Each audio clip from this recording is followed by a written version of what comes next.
Dear students, आज 6.2 में question number 1 देखना है। So that the function given by f x is equal to 3x plus 17 is strictly increasing.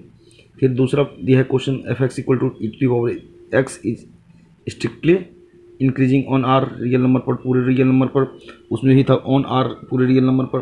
तीसरा question देखिए है so that the function given by f x is equal to sine x so strictly increasing 0 से π/2, decreasing π/2 से π, और neither increasing not decreasing, जो कि मैंने बताया था कल के लेक्चर में मैं बताऊंगा। तो सबसे पहले हम लोग ये जान लें कि लिख देता हूँ मैं फिर से एक बार याद दिलाने के चलते कि F dash x greater and equal to 0 होगा तो फंक्शन क्या हो जाएगा, इंक्रीजिंग होगा। फंक्शन इंक्रीजिंग होगा, आपको पता होना चाहिए। यदि f dash x greater than 0 हो जाएगा तब स्ट्रिक्टली इंक्रीजिंग हो जाएगा। यदि f dash x less and equal to 0 हो जाएगा तब डिक्रीज हो जाएगा फंक्शन, नहीं डिक्रीजिंग फंक्शन होगा। और यदि हमारे पास F dash x less than 0 हो जाएगा तो स्ट्रिक्टली डिक्रीजिंग होगा। यानी कि इस तरह से हम लोग देखते हैं। और f dash x equal to 0 हो जाएगा तो क्या हो जाएगा, कांस्टेंट हो जाएगा। यानी कि ये इस कीवर्ड को हमें ध्यान से रखना देखना पड़ेगा। यानी कि F dash X derivative greater than 0 increasing होगा, F dash x greater than 0 हो जाएगा तो सिर्फ स्ट्रिक्टली इंक्रीजिंग होगा। तो इस बेस पर हम लोग काम करें सॉल्यूशन 1 के बारे में कि given function F x is equal to 3x plus 17 हमें निकालना है एफ डैश एक्स। तो क्या हो जाएगा एफ डैश एक्स, इसका डेरिवेटिव निकालिएगा 3 प्लस 0, दैट मीन्स क्या हो जाएगा f dash x equal to 3।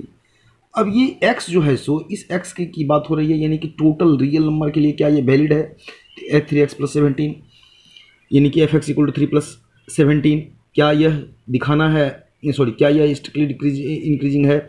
और एवरी रियल नंबर के लिए तो x का कोई भी वैल्यू दीजिए, रियल नंबर में नेगेटिव पॉजिटिव सब आएगा। तो यानी कि F dash x equal to 3, that means ये कह रहा है कि F dash x greater than 0 है, 3 क्या है 0 से बड़ा है। एफ डैश ग्रेटर देन 0 जैसे हो गया ये कह सकते हैं कि hence given function is strictly increasing on R, यानी कि किसी भी रियल नंबर के लिए यह क्या हो जाएगा, ग्रेटर देन 0 होगा। आप कोई भी रियल नंबर डाल के देखें, 1 डाल के देखें, आप 0 डाल के देखें, यहाँ पर 1 डाल के देखिए, 1 प्लस 17 क्या हो जाएगा 20 हो जाएगा, ग्रेटर देन 0 है। आप -1 डाल के देखिए, प्लस 17 -3 प्लस 17 क्या हो जाएगा 14। इनके हर रियल नंबर के लिए रियल नंबर में क्या होता है, क्या हो रहा है, ऐसा नहीं कह रहा है पॉजिटिव और नेगेटिव रियल नंबर, किसी भी रियल नंबर के लिए यहाँ पर आप 100 डाल के देखिए, -100 डाल के देखिए तो क्या हो जाएगा, -100 डालेंगे तो क्या हो जाएगा, -100 डालेंगे तो 300 प्लस 17 जो भी आएगा यहाँ रिजल्ट क्या हो जाएगा, वो रियल नंबर ही आएगा। इसलिए एवरी रियल नंबर के लिए यह क्या हो जाएगा, फंक्शन स्ट्रिक्टली इंक्रीजिंग होगा। यही तो देखना था। दूसरा क्वेश्चन है कि f x is equal to E to the power 2x, इसके बारे में थोड़ा सा हम लोग चर्चा कर लें। ई टू द पावर 2x है, इसका derivative f dash x is equal to क्या हो जाएगा 2 into E to the power 2x, इस तरह से होगा इसका डेरिवेटिव। ये ना कि derivative e to the power x का एक्सपोनेंशियल का derivative e to the 2 into E to the power 2x। अब ये देखना है कि इस x के लिए कहता है कि यह भी SI होगा, यानी कि स्ट्रिक्टली इंक्रीज होगा on every real number r के लिए। तो हम लोग यहाँ पर बात करेंगे कि ई टू द पावर x का जो भी वैल्यू रखेंगे हम लोग, नहीं ई टू द पावर 2x है, यहाँ पर इसका जो भी वैल्यू रखिएगा ये पॉजिटिव में भी देगा, रियल नंबर भी देगा। जैसे कि मान लेते हैं कि आप यहाँ पर 2 into E to the power 2 into 1 रखिए तो क्या हो जाएगा E to E to the power 2 हो जाएगी, 2 हो जाएगा। यदि आपने यहाँ पर माइनस भी रख दिया रियल नंबर तो माइनस भी है, आपने यदि 2 into E to the power 2 into -1 रखा तो क्या देगा 2 into E to the power -2 देगा। तो हम तो लिख ही सकते हैं 2 into 1 by e to the power 2, यानी पॉजिटिव दे दिया। कहने का पॉजिटिव दिया नेगेटिव, यहाँ पर मैंने रियल नंबर को मैंने पुटअप किया, यहाँ रियल नंबर को पुटअप किया, रियल नंबर में प्लस माइनस मैंने किसी भी रियल नंबर को लिया तो ये क्या दिखा रहा है कि F dash X always greater than 0 दिखा रहा है, यानी E to the power X 2 into E to the power 2x, यानी एक्स का वैल्यू हम कुछ भी दे रहे हैं रियल नंबर तो यह ऑल रियल नंबर के लिए सेटिस्फाई यानी ग्रेटर देन 0 हो रहा है। यहाँ पर ग्रेटर देन 0 दैट मीन्स यह पॉजिटिव ही आ रहा है, नेगेटिव आता तो क्या होता लेस देन हो जाता है, यानी पॉजिटिव आ रहा है माइनस रखने पर भी, यानी रियल नंबर रखने पर भी। इसलिए यह कह सकते हैं कि यही क्या है, strictly increasing, hence given function is strictly increasing. देखिए अगला क्वेश्चन था हमारे पास, so that the function given function F x equal to sine X. हमारा तीसरा क्वेश्चन है F x equal to sine X, और इसका जो इंटरवल है 0 से π/2 है। तो सबसे पहले तो हम लोग इंटरवल की बात करें, और इंटरवल की बात करने में भी हम लोग साइन एक्स का ग्राफ कैसे होता है इसको भी जानते हैं, कॉस एक्स का ग्राफ कैसे होता है ये भी जानते हैं। यानी कि f x equal to sine x है, यहाँ पर साइन एक्स का ग्राफ हम नहीं निकालेंगे अभी। Sine f x equal to sine x है, इसका डेरिवेटिव एफ डैश एक्स निकालिएगा तो क्या हो जाएगा, कॉस एक्स। अब ये कहता है कि 0 से π/2 के बीच में आप चेक करें, 0 से π/2 के बीच में।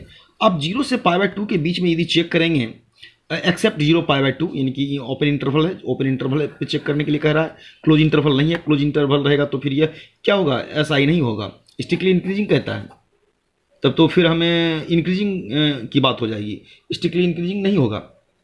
जैसे ही 0 कांस्टेंट आ जाएगा, तो कहने का मतलब f dash x equal to f dash x equal to cos x.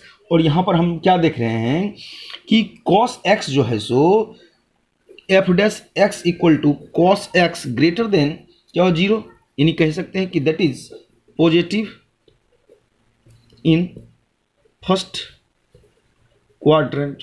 यानी कि 0 से π/2 कॉस का जो भी वैल्यू लेंगे यह क्या देगा, पॉजिटिव देगा कि नहीं देगा, किस में, दैट इज 0 से π/2 इंटरवल में देगा।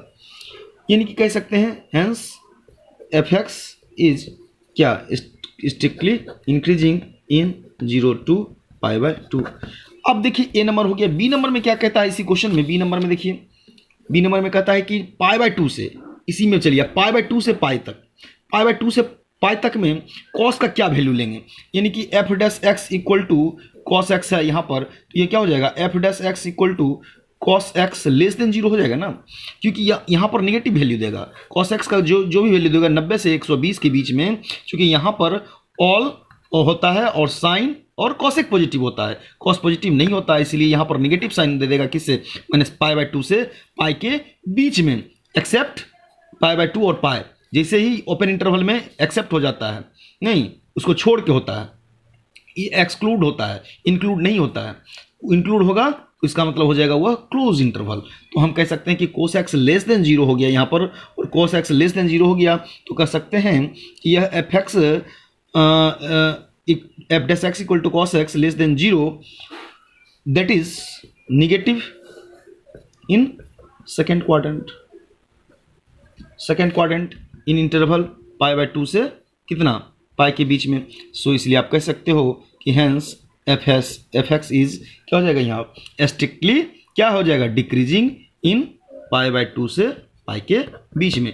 ये ध्यान से देखना पड़ेगा। अब कहता है नाइदर इंक्रीजिंग नॉट डिक्रीजिंग, तो इस पर भी हम लोग चर्चा करेंगे। सी इज इक्वल टू, देखते हैं कि F dash x equal to cos x greater than 0 है, ये क्या था, दैट इज पॉजिटिव था, पॉजिटिव इन फर्स्ट क्वाड्रेंट में था, फर्स्ट क्वाड्रेंट में था।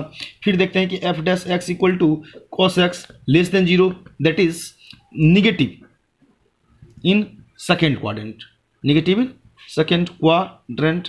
आप देख लीजिएगा थोड़ा सा क्वाड्रेंट राइटिंग, यानी कि ये कंडीशंस है। और यदि जैसे ही आप यहाँ पर एफ डैश π/2 लेके चलते हैं, π/2 लेके चलिए तो cos π/2 इक्वल टू क्या हो जाएगा, 0 हो जाएगा, कंस्टेंट हो गया।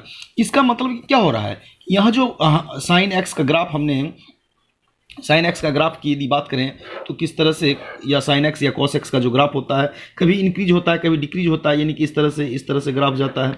तो यहाँ पर 0 है, यहाँ पर फिर देखिए 90 है, यहाँ पर फिर 180 है, यहाँ 270, इस तरह से ये 0 है, यहाँ पर 180 है ना, 90, हाँ, इस तरह से ये ग्राफ बन रहा है।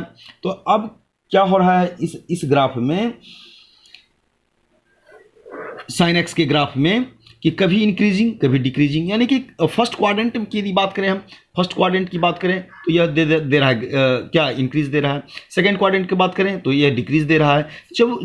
जब साइन एक्स के ग्राफ में इंक्रीजिंग और डिक्रीजिंग की बात आए, 0 है 180 है यहाँ पर, तो 0 से 180 के बीच में, यानी कि 0 से π के बीच में यदि पूछा जाए क्या है, इंटरवल क्या है, तो क्या है यहाँ से यहाँ तक इस ग्राफ को यदि हम ऐसे करके चलें तो इंक्रीज हो रहा है। फिर इसी ग्राफ को देखिए इसी तरह से इसको अब यहाँ पर तोड़ते हैं तो ऐसे करके क्या हो जा रहा है, ये डिक्रीज हो रहा है। यानी कि इसके बाद का जो पॉइंट है यहाँ से ये डिक्रीज का पॉइंट है, इस लेवल पर, हाई लेवल पर जब पहुँचा है प्रोजेक्शन, तो यहाँ पर तो इंक्रीज हुआ, यहाँ पर आके डिक्रीज हो गया। यानी कि 90 जो यहाँ बना रहा है, 90 डिग्री पर, इस पर ग्राफ देखिए क्या हो रहा है, इस तरह से ग्राफ जा रहा है हमारा, तो इस तरह से, फिर इस तरह से, नहीं 90 डिग्री यहाँ पर है।